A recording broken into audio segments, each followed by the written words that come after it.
Hello everyone, TLSG here, back again with another daily Marvel Snap video. So today we have a build from a creator called Nina is Noob. They have a Twitch account. I will leave it in the description below if you want to check them out. I stumbled across this on Twitter. She made a post that said which Marvel Snap YouTuber created a deck spotlight around a control build, and I said that I felt like I was the drama because we've covered a couple here recently. But from that tweet, I saw a couple of her other posts.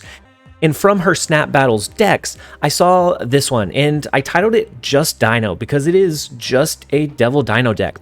It doesn't have anything flashy like a Mystique or anything where you're trying to really be insanely greedy and push some really powerful plays, but instead it goes for the singular raw power that Devil Dino provides, and then the counter plays to any big plays that might derail your game plan.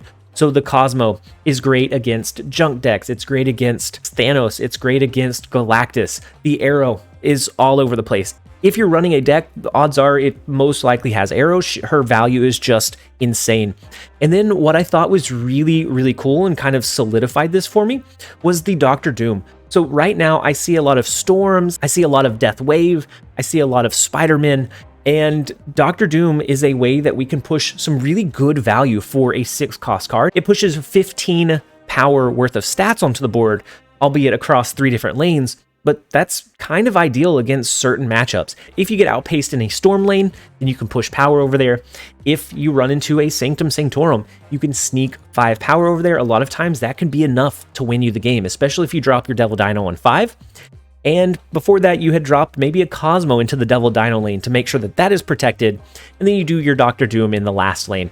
There's just a lot of flexibility and value that this deck can bring. As always, White Queen is just insane value. She gives you so much insight, so if you use it early enough against a Death Wave, sometimes you're going to steal their Death, sometimes you're going to steal their She-Hulk, and then you can kind of react and play accordingly to put yourself in a better position to win as a result. And so overall, the deck list performed incredibly well. Over my sample size, I've had about a 65-70% win rate, which of course it's a smaller sample size, but the deck does have bones, it does have a good core. And so with the brief deck explanation out of the way, let's go ahead and jump over into a couple of games. First up, we have Mad Red. The first location is the miniaturized lab, so we're not going to get much value there, but at least before turn 2. Oh, Sokovia discards our Moon Girl, unfortunately. Fortunately enough for us that we still have our 3 kind of big heavy hitters in our Devil Dino, our Dr. Doom, and our Arrow. That's going to allow us a lot of flexibility. Why did I not play into Miniaturized Lab? We are choking here. That would have guaranteed that we had at least this lane as far as initiative goes, which is really important when you're playing Arrow. So definitely a misplay on our end there. We're going to go ahead and continue to play the Sentinel just pretty much every turn unless we have something better. That way we can push some additional power. On 5, depending on what it looks like they're running, it looks like they're running a Sarah counter deck. Maybe we go on turn 5 with a Devil Dino here, and then on the last turn we use an Arrow to pull their cards out of the throne room. But with the Zabu, with the Bishop, they typically will have like a Mysterio, and they can just flood the board. And if it looks like they're going that route, then we'll probably have to find a little bit different of a strategy. We're going to go ahead and play White Queen, see what the highest cost card is. It could be a Sarah if they drew their Sarah. No, it's Enchantress. So they do have the Rescue. That puts it within Shang-Chi range. Not great for us, but not terrible either. We do know that the Miniaturized Lab right now is just completely open. I mean, I don't think they play into both of these lanes, so maybe we do Devil Dino, and then on the last turn we try to sneak an Arrow over to the left. I'm thinking with the Rescue, they do have Enchantress, so as long as we have initiative, so if they don't play in both Sokovia and the throne room here, I think we can keep tempo. We can pull their ideal Enchantress play out of that location. All right, so they do just play into Sokovia. Can we outpower it? If they do a tempo, ooh, so the Killmonger actually does not hurt us all that much. So they do have Zabu, so they could do both Enchantress and another 3-cost card, but all of the rest of their cards are not reduced here. And so I think what we're going to do is we're going to play our Arrow. Doing a Quinjet would actually hurt us in this lane. And so unless we are afraid of them playing more than 3 cards here, which if they play Mysterio, that could happen. But I think we're going to, I guess just in case, we're going to play the Quinjet into Sokovia, just in case they hit us with the Enchantress and we can't move all of their cards. But if they do go with the Mysterio and the Enchantress, yeah, we're going to be able to out position their cards. One is the Enchantress, one is, I don't know, maybe just a card that they think is going to overpower the Sentinel. Yep, so we have the double lockdown combo, and they got a little bit frustrated, I think. They said, why didn't we snap?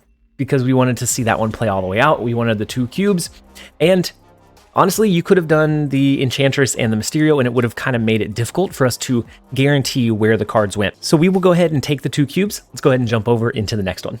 All right, next up we have Gerald of Galactus.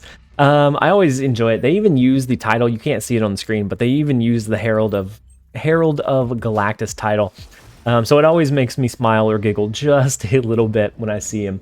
So we have the Iceman in our opening hand. We use it to try to disrupt a little bit of their curve. We're going to use our armor to protect the Iceman. I don't know. We have no idea what kind of deck they're running, but we might need to protect our Iceman. The two power might end up being the difference.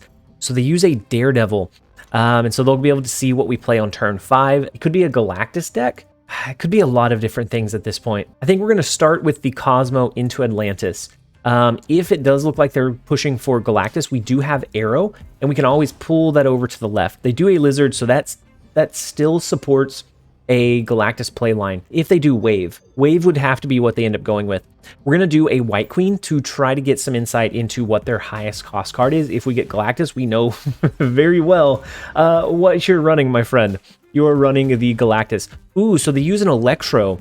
So they're actually going to have 6 energy here, but Galactus is going to cost 7.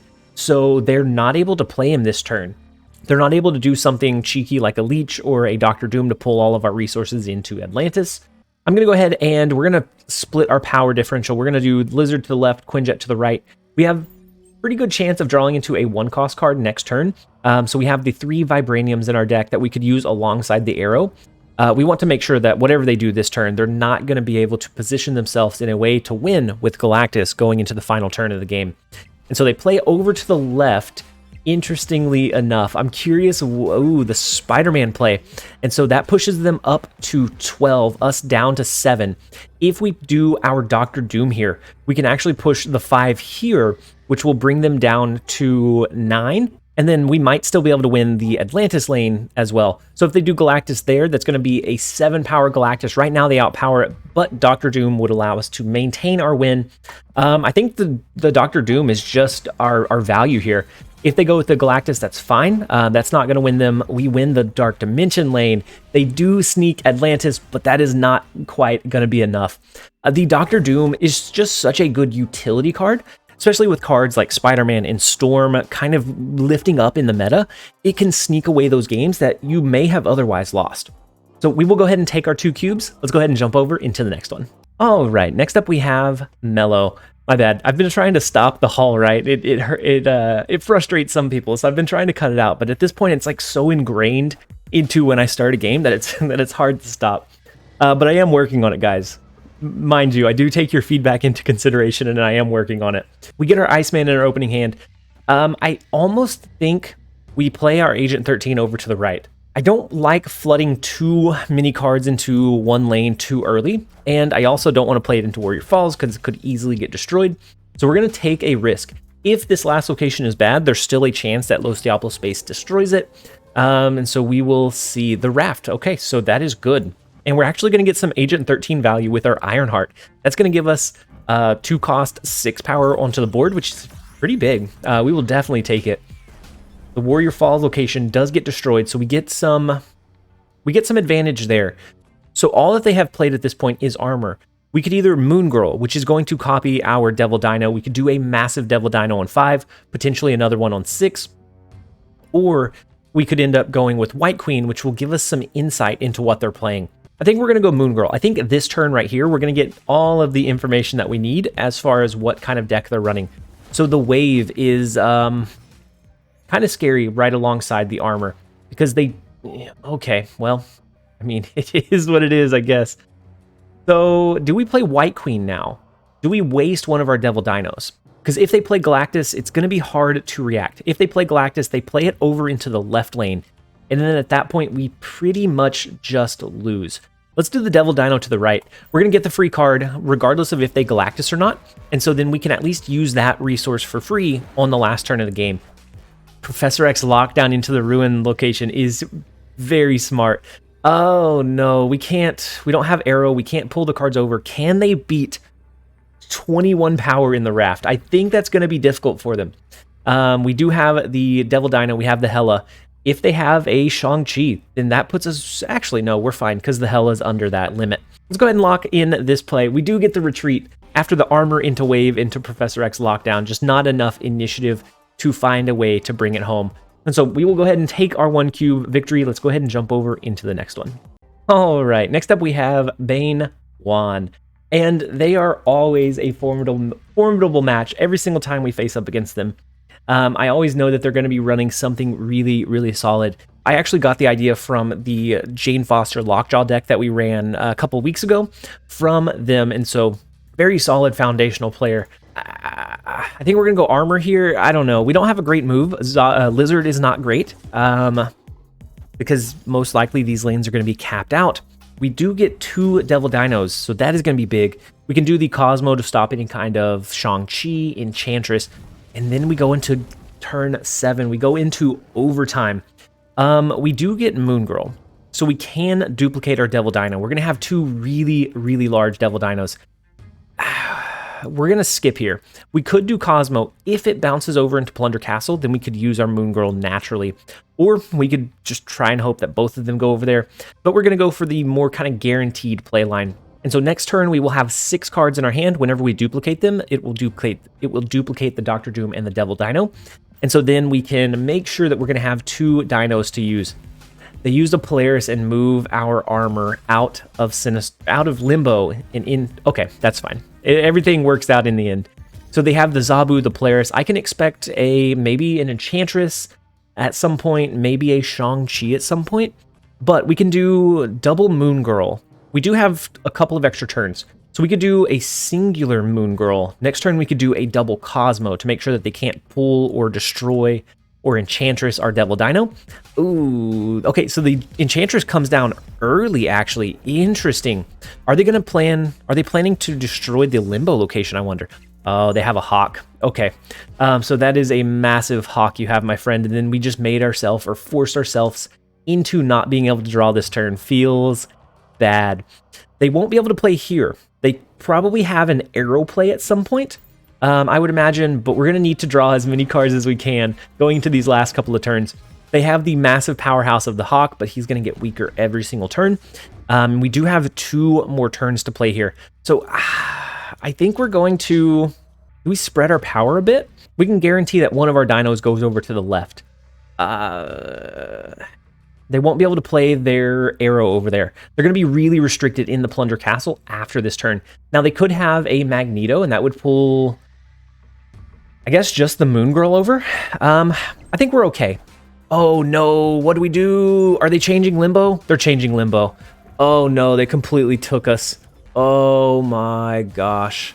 Oh no, we're okay. We are okay. I thought, oh no, I thought we lost that one. Bane, always a pleasure, always keeping me on my toes. The Scarlet Witch can be very deadly. Luckily, we had pushed enough power early that it wasn't able to be the game breaker in this one. But we definitely could have played this one a little bit better, knowing that they might potentially change Limbo. We could have played Cosmo over there directly.